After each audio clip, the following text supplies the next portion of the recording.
Good evening, everyone. This is week number 3 or third class. You're starting into your third week, so that means we're getting close to the end. So by now, you should have a pretty good routine. You should be able to make your shake and make it through the day without feeling like you're starving to death. Pill count changed last week, and the pill count will stay the same this week. So you should be rocking and rolling and in a pretty good groove. And I want you to kind of continue this groove, after we finish next week. But we'll talk about returning to a new normal for you. I am making this smaller. There we go. So week 3. I know most of you are missing your wine. I'm on a grape juice cleanse, so that's not our group here, though. So when we do these kind of plans and these kind of programs, for me, it's give it your all. I mean, it's only for 21 days. And I always say that 7 days from now, you're going to either be blown away by how much you've improved and how you look, feel, or perform, or you're going to regret that you didn't even give it a chance, or you didn't do your best. So remember, these are all choices, and I'm big on choices. You have a choice in everything you put in your mouth, every time you get up to exercise or not. So those are all choices. So, make sure you're thinking about making the correct choices. So days 15 through 21, everything stays the same. Collard greens, kale, you can have all that good stuff. Remember, no corn, peas, or white potatoes. You can have sweet potatoes. And you can have meat now, so that shouldn't be a problem. I still, for us here at the house, we still kind of allow it to, we don't do meat every day. We'll do a little bit of chicken, we'll do a little bit of fish, we'll do some eggs, but probably, a good 75% of our diet is plant-based protein. So we'll use the Veggie Pro shakes for our protein.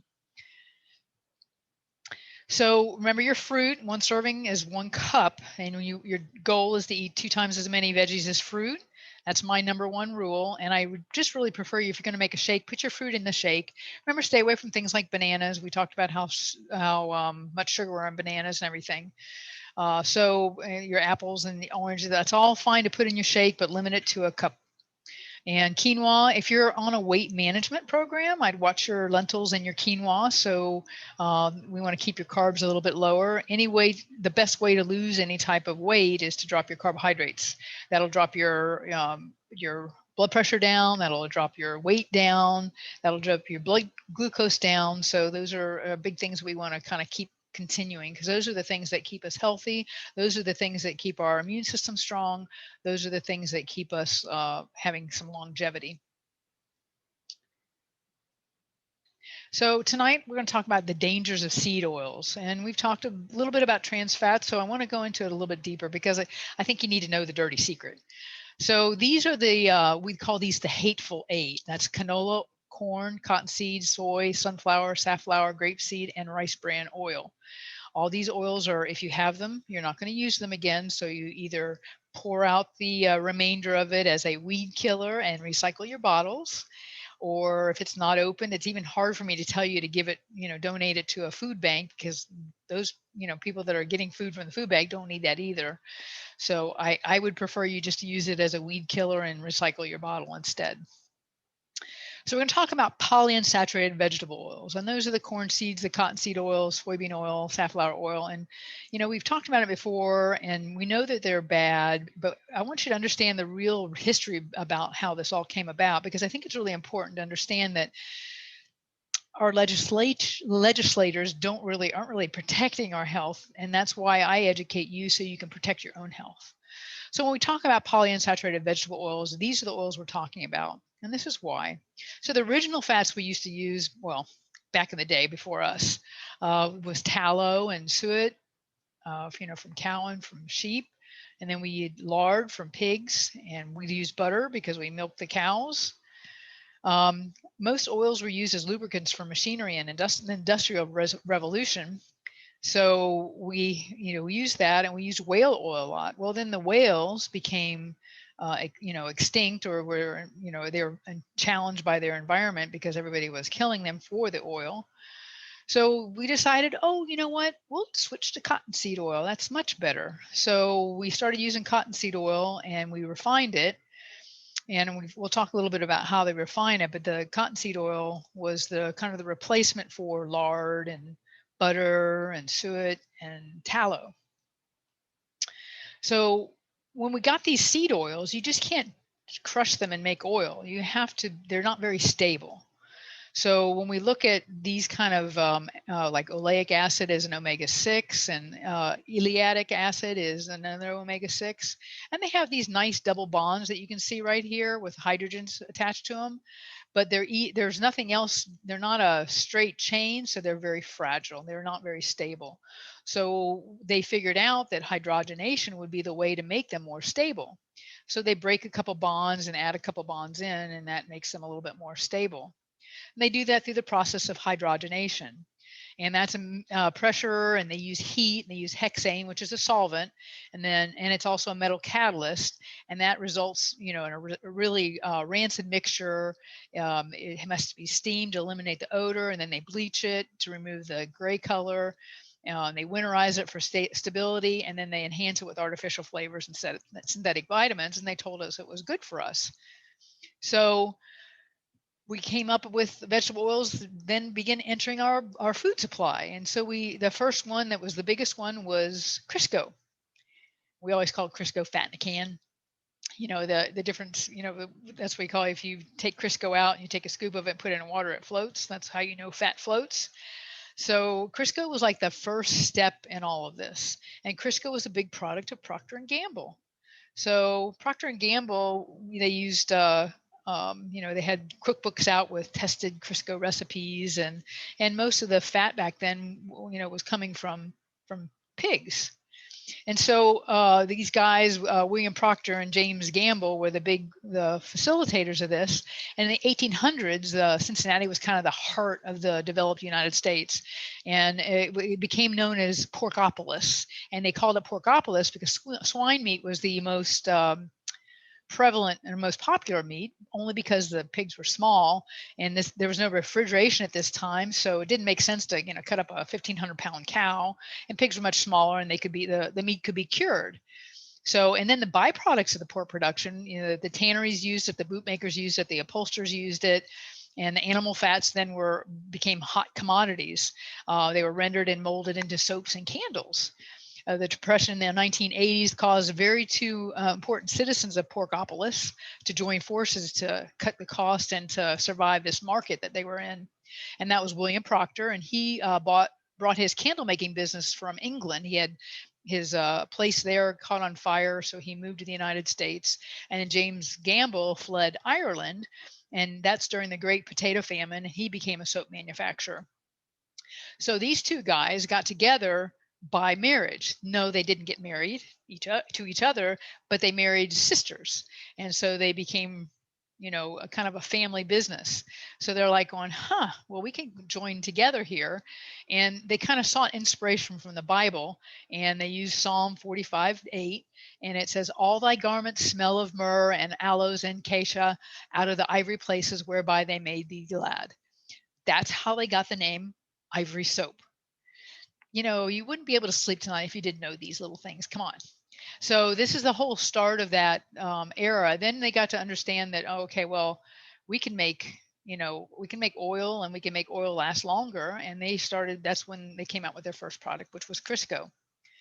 And so in Popular Science, they had a magazine, and from the era of this 1800 decade with the cottonseed oil, it says what was garbage in 1860 was fertilizer in 1870, cattle feed in 1880, and table food and many things else in 1890.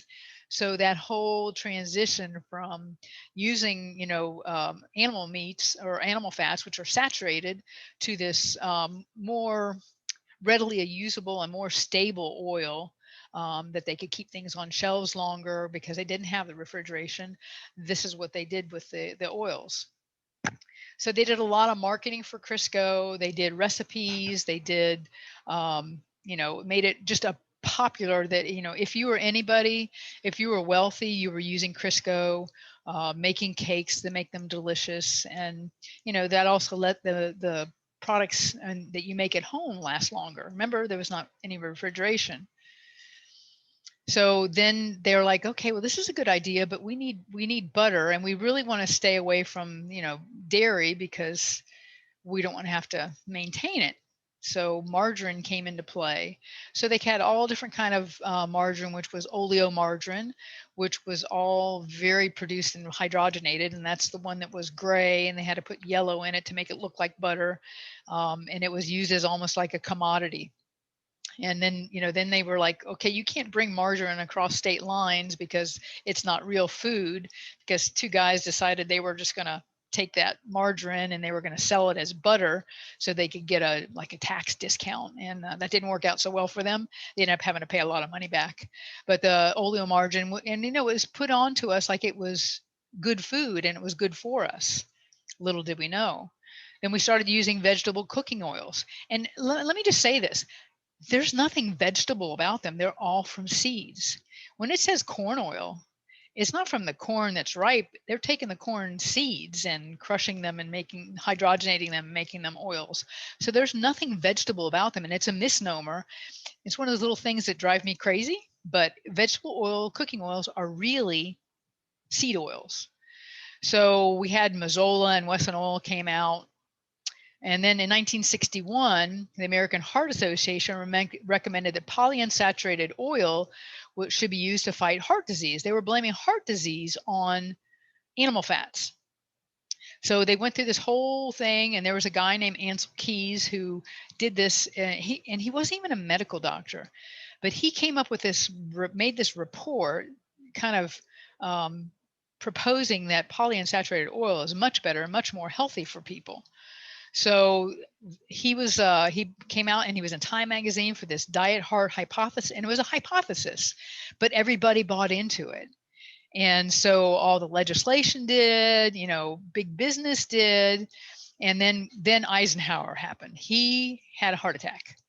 So that's when they're like, okay, well, we need to make some changes here, because our own president, and that was a scary time. He was in the hospital for 10 days, and, everybody was up in arms that, the president was sick. Well, this is one of the big factors of what started to shift all this. They're like, okay, we need to make some dietary changes for everybody. So here's kind of what happened. Let me move this down here. So here's what happened. So you see saturated fats over here, butter, lard, and tallow. You can see how they were used pretty highly here for quite a while. And in 1957, 55 is when he had his heart attack. You can see then this whole rash of using the unsaturated fats came in, the polyunsaturated fats came in. And you can see that the sharp decline in using butter, lard, and tallow. And then the unsaturated fats at that time were not being used very much. But then at that point, when he had his heart attack, everything went back up again. So, we didn't know back then. We know now, but it's still information that is hard to come by. So the American Heart Association, and this is launched by Procter and Gamble. Most people don't really know that that's how this comes together. So Jack Benny used to have a Sunday night show, and they did this big thing where Procter and Gamble won this big award and won all this money from the American Heart Association for their product of Crisco, because it was a polyunsaturated fat and it was considered heart healthy. In any box that you see, like cereal box, any product that says has the American Heart Association on there, we could have that on any product. It's a $50,000 cost just to put that little logo on that packaging. So all these big businesses that have all these American Heart Association, supports the You to Eat Us food, that's a bought logo. So it's not really about supporting your heart. It's about big business and it's about money. So keep that in mind. So the American Heart Association started recommending vegetable oils, which we know are seed oils, Crisco, and then Crisco. They said Crisco is better than butter. Then they made it into an oil that was liquid, so that's where the hydrogenation came in a second time. So now we have something that's hard or like butter or lard. Then we have something that's more liquid, but maybe easier to use. So I mean, Wesson put this whole thing out, that dietary fat and its relationship to heart attacks and strokes. And they used a lot of the information that Ansel Keys came up with in his heart healthy hypothesis. And all the information was inaccurate.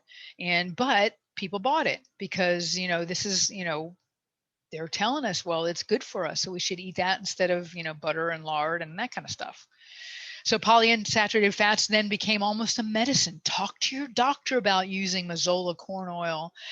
In the picture on the right, I did a little research on it. Should an 8-year-old worry about cholesterol? So they're telling them to go on to eat Fleischmann's margarine. That later had to be retracted because of the inaccuracy, and they had to pull the ad because it was total, they were being bamboozled. My favorite word. So they just started, well, maybe we need to test this diet heart, hypothesis. And there were actually a large number of government funded randomized controlled clinical studies. And there were altogether, there were like 755,000 men and women, and the experiment lasted 1 to 12 years. The results were there were no effect of saturated fats on cardiovascular mortality or total mortality. So they know this. So this whole polyunsaturated fat thing was just not accurate. And they, kind of blew people eating butter and eggs and all that stuff out of the water because they were saturated fats. So they found after that 75,000 person study, clinical study, that there was absolutely no effect from them eating a diet full of butter and lard and animal fat. And there was a dozen of these studies, the National Die Heart Study final report. All these were funded, and all of them came up with the same thing, that, saturated fats really aren't bad, but it's still big business, so they're still not going to go for that. So the side effects of vegetable oils, which we know are seed oils, they used some veterans in a veterans home in LA. There was 850 elderly men. And the intervention was diets where soy and corn and safflower cottonseed oil replaced animal fats. It was a 6-year trial. And the men lowered their cholesterol by 13% using saturated fats, which are animal fats. That the soy, corn, safflower, and cottonseed oil actually raised their cholesterol. So that was a big proof, but still, they're still not believing it. So some of the other possible health effects, there are gallstones. So in this same trial, 2 times higher in that veteran trial, they also found that in cholesterol lowering. They also found that in a cholesterol lowering drug trial, that the effects of the saturated fat weren't the problem. It was the seed oils. And in Japan, they did Japanese with low cholesterol had 2 to 3 times higher rates of stroke. So remember, cholesterol, we make it. It's not a bad thing. We have to have it. And you've heard me talk about this before. We have medical doctors now, and I'm not knocking anybody, but medical doctors want to get our cholesterol down under 140. Well, let me tell you, you have to have cholesterol to make our sex hormones. This is why you see the big thing with men having, ED and low T and all this kind of stuff, because they're on statins, getting their cholesterol down under 140, and then they can't make their own sex hormones. So now they're giving them a pill to fake like they're making their sex hormones. So, it's a frustrating place to be in, but this is why I teach you, so you know these things. And that corn oil was also, and possible cirrhosis of the liver. That was from eating a diet of vegetable oils, so to speak.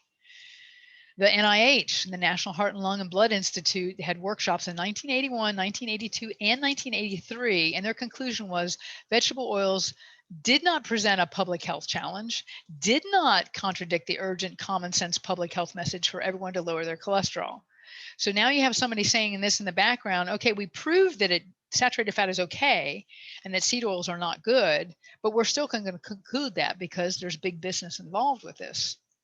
So the changes in the fat consumption between 1909 and 1999, you can see how the shortening and all this stuff went up, and the lard and the butter went down. Margin started to go down when we started getting some more information. But you can see how the soybean oil just was crazy. And you can see how canola oil, peanut oil, and those are all things that they claim are healthy. And that's just so unfair, because unless you're learning the information, you don't know that.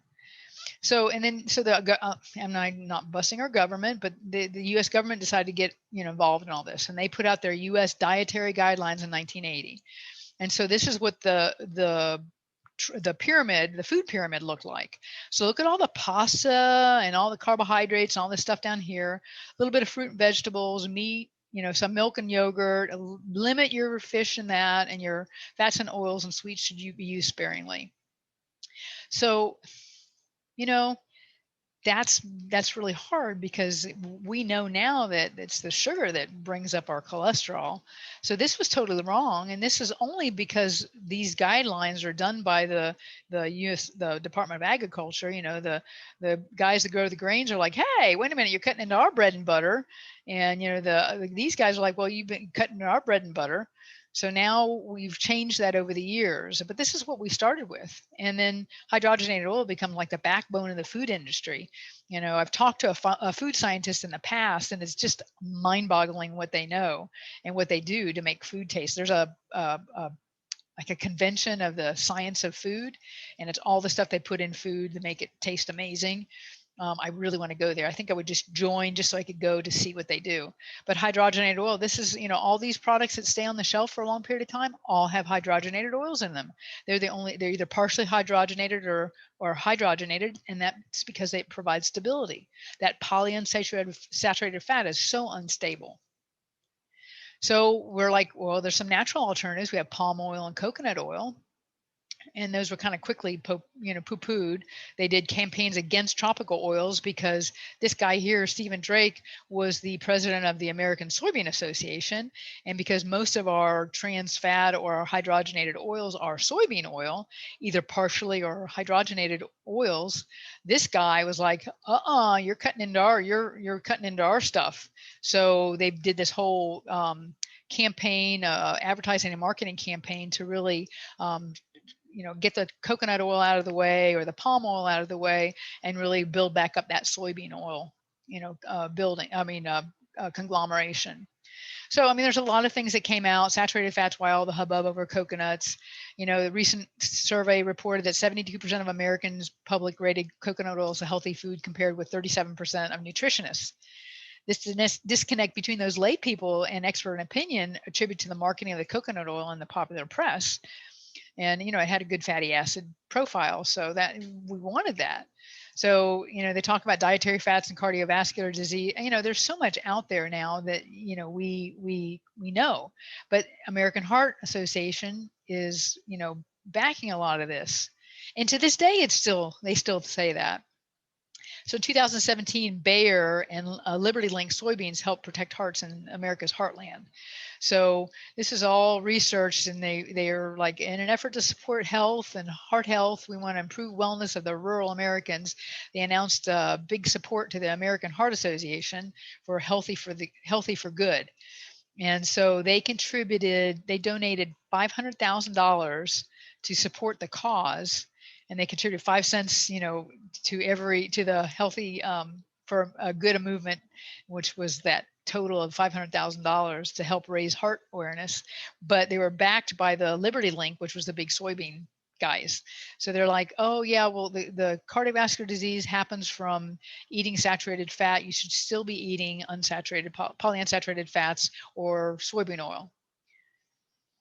So then number 3, once we had the campaigns against the tropical oils, then they even this guy here went, Philip Sokoloff. He was a millionaire in Nebraska, and he had some heart disease, so he switched to a plant-based diet and did so well on that. Then he's like, oh, well, we're poisoning America, with all these things here, and he spent all his money on that, and nobody listened. So there's other advocacy groups, the Center for Science in the Public Interest. Healthy hydrogenated oils were not a bad bargain when it came to heart disease. So here we have it again. These are advocacy groups campaigning against saturated fats again. But we have evidence to prove that. And these two people, Mary Enig, I've got a couple of her books. And what happens with these scientists when they do their research, they're the ones that said, oh, partially hydrogenated soybean oil does contain trans fats. But nobody would sponsor their studies. So most of them were privately funded, because you know, you don't want Crisco. Crisco's not going to support give them a grant to do their research, because she's going to say, no, Crisco is not good for you. And same thing with Fred Kumaro. You know, so, you know, these people that have the information won't get the grants, because the grants are supplied by the big, you know, food companies. So then we have FDA label, you know, about trans fats, and we've talked about that. You know, the FDA targets trans fats in processed food, but remember, you know, we've talked about, and we'll talk about it in a minute. So, so what replaces trans fats? So, like I said, here's the polyunsaturated fat, and it's very unstable, because it's just a bunch of carbons hooked together, and hydrogen's thrown here and there, and it just can't hold up. So that's why they hydrogenate it, to make it more stable, and they do that through that whole process. So they had to go back and say, okay, let's get our mechanical engineers in here and let's figure out how we do that. And that's when they figured out that if we do this whole hydrogenation process, we can make it better. So, you know, what replaces trans fats? I mean, we have genetically modified soybeans, you know, so we know how bad those are. We have, you know, soybeans Roundup, which was done by Monsanto. They made Roundup ready soybeans, meaning they actually genetically modified the soybeans so that they had Roundup built into them, so that when weeds would grow, the weeds couldn't grow around them, the soybeans would be resistant. So we're eating that. Sunflower oil is another one. Now, if you can get sunflower oil that's expeller pressed, I'm okay with that. But most of it is hydrogenated oils. You have to read your labels and make sure you know. And then interesterified oils, we're like, okay, let's just make this in a lab, and we'll just fake it until we make it, and nobody will know. So we have all these things that we're in contention with. So then the problem of going back to saturated fat, we have these guidelines that were given, this is 2015 to 2020, that we should only have 10% of our calories as saturated fats. Well, I can tell you, as a keto adapted person, and I do a lot of fat, but I do avocado, I do olive oil, I do coconut oil, I do real butter. My cholesterol is fine because I don't do the carbohydrates. So when we get this 10% of calories as saturated fat, then people are like, okay, well then wait a minute, what's wrong here? So, and it's hard to escape those vegetable oils. I mean, they're in restaurants, it's the cheapest option. And don't, you know, think that they're not using them still, because they are, because it's the only way they can do it. So there's also, so when we look back at these, any of these seed oils, there's a big problem with those seed oils, and it's their omega-6s.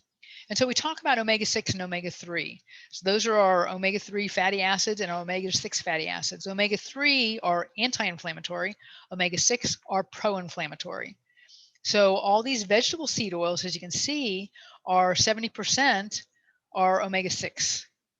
You know, chicken has a little bit of omega-6, and you know, some nuts have a little bit of omega-6, which we need a little bit. We need a 4-to-1 ratio, 4 grams of omega-3s to 1 gram of omega-6. So we need a little bit of it because it has alpha linoleic acid and linoleic acid and arachidonic acid. Those are important to us, but in very small amounts. So we want to stay away from the omega-6s, and we want to have more of the omega-3s, your fish, your salmon, flaxseed. Flaxseed is very high in omega-3s. Some of your good nuts like macadamia and cashews, walnuts and pecans are higher in omega-3s. They do have some 6s in it. Peanuts are very high in omega-6s, so they are more of a kind of a junk nut, and they're most likely to be genetically modified as well. But what happens is we have toxic oxidation of these products. This is what a fryer looks like. So what happens is when they fry these oils, they create polymers. And polymers are like glue. So when they have to go clean these things, they have to have this special, cleanser to get the grime. I mean, it's like sticky grime. I mean, if you've ever cooked anything like that's not been in butter, or like vegetable oil, you'll notice how it kind of gets gummy. Well, that polymer would, you know, upset the whole frying system. So they, you know, have to clean it, and it makes it, you know, pretty horrendous to make that area clean. And then there's a smell to that also. So, you know, the other thing that I want to say to you is that when we do that kind of frying in those oils, we're heating them up. And I've said this before that, when we talk about our body temperature is 98.6, give or take. Our body temperature will never get up to the heat level. Most of these oils that they use have high boiling points of, 300 and 400 degrees that they can bring them up to without anything happening. But in that bringing those up to that, temperature, we create aldehydes. And these aldehydes cause rapid cell death. They interfere with not only the DNA, but the RNA, and it causes cell functioning disasters. There's a lot of oxidative stress, and we know that oxidative stress is a cause for cancer. Free radicals are part of that. So that's why we do foods that are antioxidants to help manage that. And it's also implicated in neurodegenerative diseases like Alzheimer's. So we notice there's a big increase of these diseases. Well, it's kind of coming back to, maybe before we knew about this, and then those systems are already set into play. Most of you are on really good programs now. You're doing a lot of the good fish oils. You're watching your carbohydrates, and we'll talk more about how to kind of convert a little more keto style next week. But these aldehydes are a formal marker for cancer. And acrolein is another one. In mice, it causes inflammation and acute infection, and it causes injury to the GI tract. And there's also a whole body response, like an acute phase response. And there's the body tries to get rid of it, so it actually is creating like a septic shock. So those things aren't good. And McDonald's used to fry their French fries in tallow, not anymore. And I think over in England they still do. So you're safer to go over there and eat something like that than you are here. So please be mindful of that when you're going to a fast food restaurant. So, here's your polyunsaturated fat. So you can see how unstable that is. Look how stable a monosaturated fat is. And that would be something like olive oil. Olive oil is really good for you, but you can't cook at high temperatures with it. So it's good on a salad. If you're going to maybe roast something, I would use butter. You could use a little bit of olive oil, but it breaks it down pretty quickly. So here's your takeaway lesson about oils. So you want to avoid anything that's polyunsaturated. And that's all your seed oils. For salad dressing, you use olive oil. Because remember, the dressings we talked about in your refrigerator door have high fructose corn syrup and most likely have hydrogenated soybean oil or partially hydrogenated soybean oil. So, get rid of those. For cooking, use saturated fats. We use butter. I mean, that's the primary thing we use. And we use the Vital Farms. I like the sea salted one, and it's a grass-fed butter. The butter's not grass-fed, but the cows are grass-fed that produce the milk that makes the butter. And avoid your fried foods in the restaurants, because you don't know what they're cooking it in. They're trying to manage their costs, so they're going to use the cheapest thing possible, and the cheapest thing possible has those high boiling points, and that's not what we want in our body. So the advice coming from experts. So the scientific report, this is 2015, the Dietary Guideline Advisory Committee. They're still saying the sources of saturated fat should still be replaced with unsaturated fat, particularly unsaturated fatty acids. So here I've just given you all the bad stuff about them, and and this is 2015 to today. They're still saying this, and we know about trans fats. I mean, 1 gram of trans fat is not good for you. And most people eat more than that in a day. This is why we have so much, disease in our country. So this is the real butter and cheese and lard and all those things that we used to eat. We should start eating them again. And I got a kick out of this because it's like, oh, they're young, they're in love, they're having lard, they eat lard. So I thought that was kind of funny. So this is the Brits. The Brits know best. So, this is why cholesterol is bad. The bad cholesterol raises your LDL. So it dumps the bad cholesterol into the artery, and those trans fats really promote that. And it lowers your good cholesterol, because your good cholesterol has to take all that out of there. And remember, when that cholesterol builds up in there, that LDL builds up in there, it's like narrows the tube where the blood and everything goes through. So when the blood goes through there, if there's some plaquing built up on there, that plaquing breaks off. A piece of that goes to your heart causes a heart attack. If it goes to your brain, it causes a stroke. So when we're talking about LDL and we're talking about HDL, we need them. We just don't need that much of them, and we need a good balance. We want to have the HDL higher than the LDL.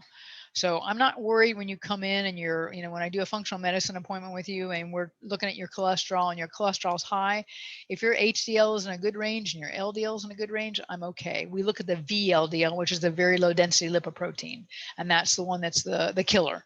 That's the one that's the bottom of the sledge. Remember, the high density lipoprotein is like WD-40. It goes through and actually lubricates the vessel, where the LDL is more sludge-like and the VLDL is even the worst sludge. And if you think about a pipe that gets corroded, it lets less and less of that blood get through there. So I thought we talked about this before, but the first Oreo cookie was sold on March 1912. Before they only used isolated vegetable oil, was olive oil. And in 1905, they started cooking. They started using butter and lard because 82% of the fat came from animal sources. Well, the first Oreo was made completely with a lard-based filling. It was in 1950, they moved to soybean oil being used because it was cheaper. So now our animal to vegetable fat ratio is 44 to 66, and the vegetables are not coming from plants, but extracted from, refined industrial oils. So, this guy did all his work in Decatur, and he did, it was the soy capital of the world. He had a, the soybean oil made such a terrible mess, kind of the aroma of a beany, grassy paint. And in the early days, they used it for making paint, glycerin, linoleum, enamel, waterproof goods, printing and ink. And so the guy was Archer Daniels Midland, opened his factory. And so Decatur became the soy capital. But it was a big global headquarters. They had employed a lot of people, and it had big sales, 88 billion a year. But it was a very complex, high-tech product. But they claimed it to be natural. Hexane is the explosive component to this, so it's a neurotoxin and colorless and odorless. But they use it for also gluing shoes, leather products, roofing, those kind. Occupational settings are dangerous for chronic exposure. But they use this primarily in the oil world for extracting oil from seeds and obtained by refining crude oil. So it's a little scary. And here's your summary of hexane. They use it to extract edible oils from seeds and vegetables as a special use of solvent. It's also a cleaning agent. Short-term inhalation causes mild CNS effects, central nervous system, dizziness, giddiness, light nausea, headache. Chronic exposure is hexane, is polyneuropathy in humans with numbness in extremities, muscular weakness, blurred vision, headache, and fatigue. Neurotoxic effects are also exhibited in rats. There's no information is available on carcinogenic effects of hexane in humans or animals. And the EPA has classified hexane as a group D, and it's not classifiable as to a human carcinogenicity. But that's from the EPA. This is that was from 2016, and it hasn't changed.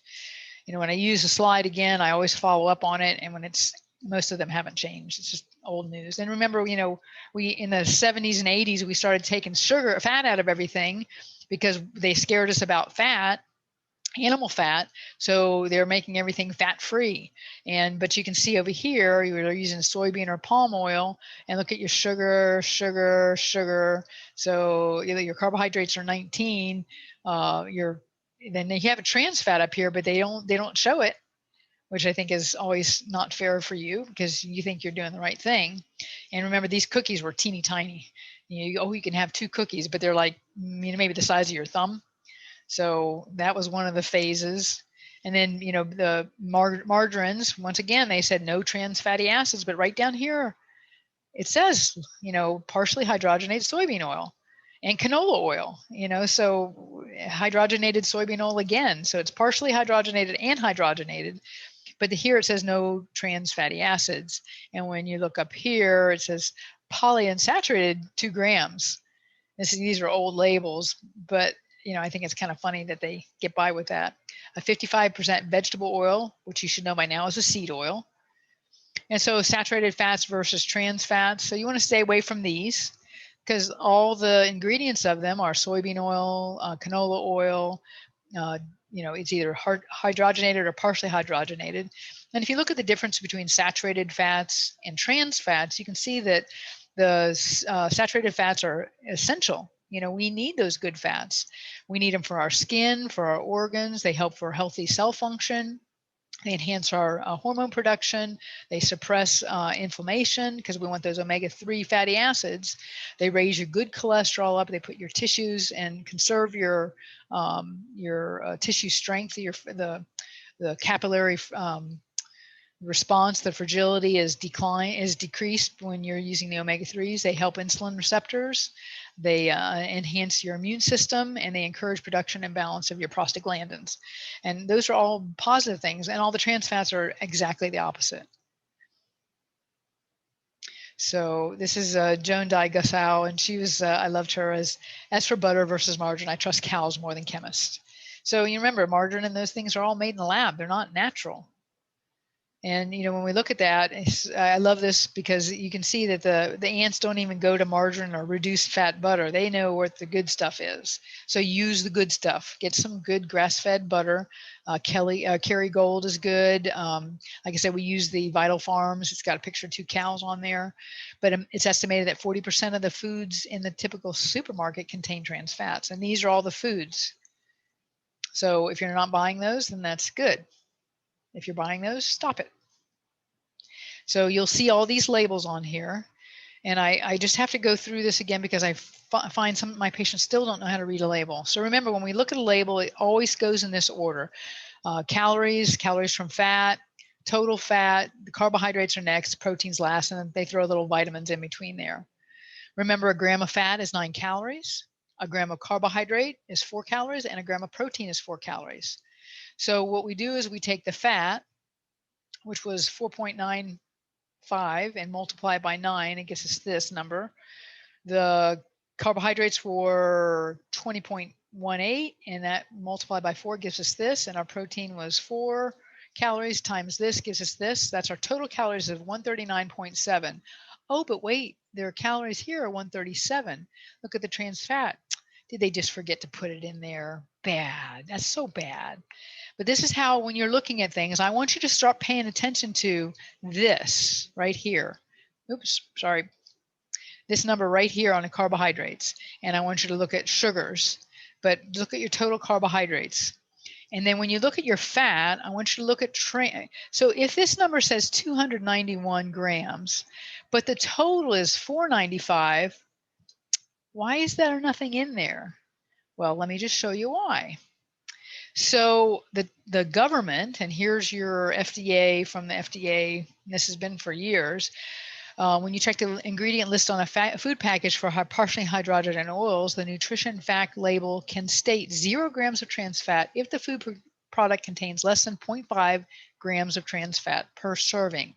If a product contains partially hydrogenated oils, then it might contain only a small amount of trans fat, even if the label says 0 grams of trans fat. And here you have, these are my little trips to the grocery store. These are the Marie Callender croutons, 5 croutons. Who eats 5 croutons? So 1.5 grams of fat. Oh, look, there's 0 grams here. And there's saturated fat, 0 grams, but there's nothing here. But look right here, partially hydrogenated soybean oil. You know, then we can look at all the sugar in there, and, you know, there's a couple other things. There's soybean oil down here. So they just kind of throw it in there haphazardly, so you don't really notice it. But it is the second or third ingredient, and look at high fructose corn syrup sneaking in there as well. So they're saying that there's no trans fats, and they say there's no cholesterol. Well, no duh, because it's not animal fat. And no preservatives, no cholesterol, and 0 trans fat. So read your labels and look at this label, and don't pay attention to when it says 0 trans fat, because they're lying to you. And I'm sorry, that's my job, is to tell you the truth. But are all fats bad? No, we have good fats and bad fats. You know, your butter, lard, chicken fat, good pressed olive oil. So if you're eating chicken, eat it, cook it with the skin on. That's the good stuff. Sesame oil, flaxseed oil, tropical oils, coconut, palm, fish liver oils, especially cod liver. And those tropical oils and coconut palm, as long as they're expeller pressed. And make sure they're organic. I mean, we always choose organic and expeller pressed over anything else. And here's your bad stuff. If you have any of this stuff, get rid of it, because you're not going to eat it again. All of these fats are heated to a very, very high temperature, and, you know, they cause, you know, all the side effects we talked about. So hidden trans fats. So here's your words you want to look for on your labels: hydrogenated, partially hydrogenated, and even coconut oil can be hydrogenated, or palm kernel oil can be hydrogenated. So you can get coconut oil that's expeller pressed and organic.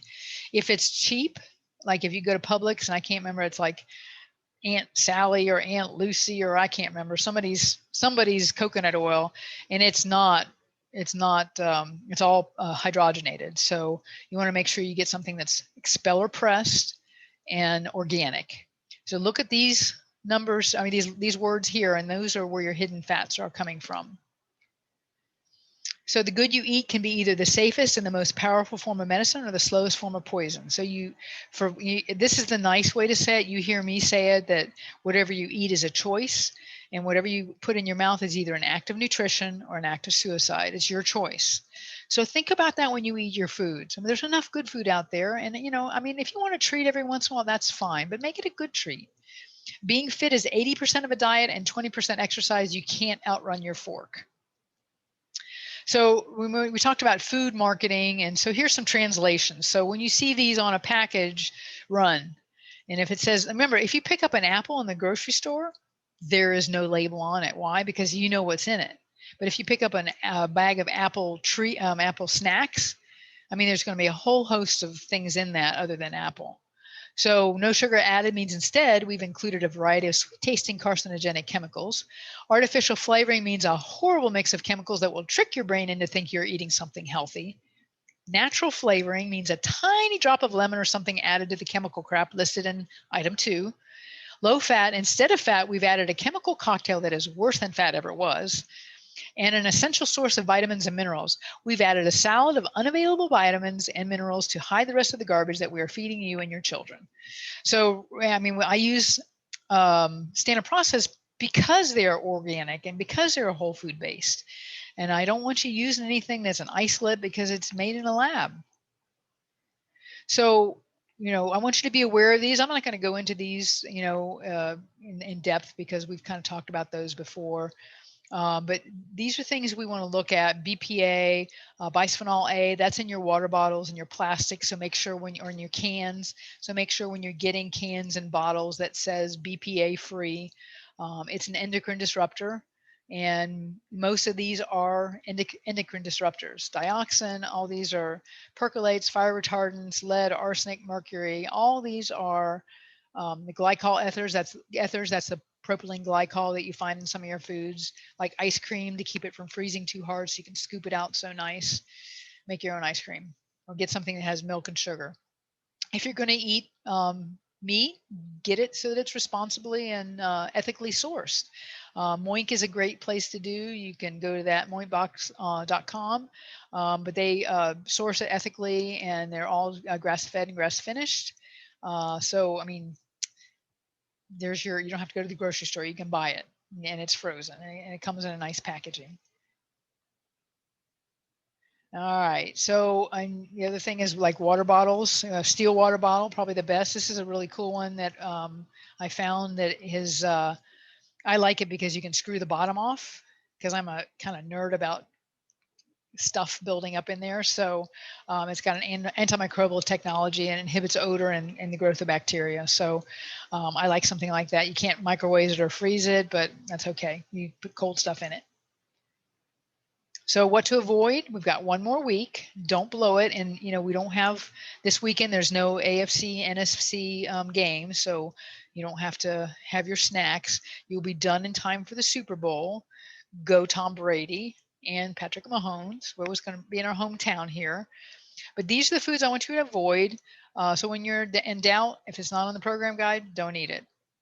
So margarines, get rid of that stuff. Caffeine and alcohol, still a no-no. Coffee, unless you're doing a Swiss water decaf. No other tobacco or stimulants. No soft drinks, regular or diet. No nuts, beans, dairy or grains. No refined foods. Dried canned food, vegetables and fruit, and no cured, smoked, or luncheon meat. So those calories are those tiny creatures that live in your closet, and they sew your clothes a little bit tighter every night. So let food be your medicine. And that was Hippocrates said that so many years ago. And I really think that if we would eat better, and take better care of ourselves, we wouldn't have the disease care disaster we have today. So one more week and we will be done. So I'll see you next week, same time, same station.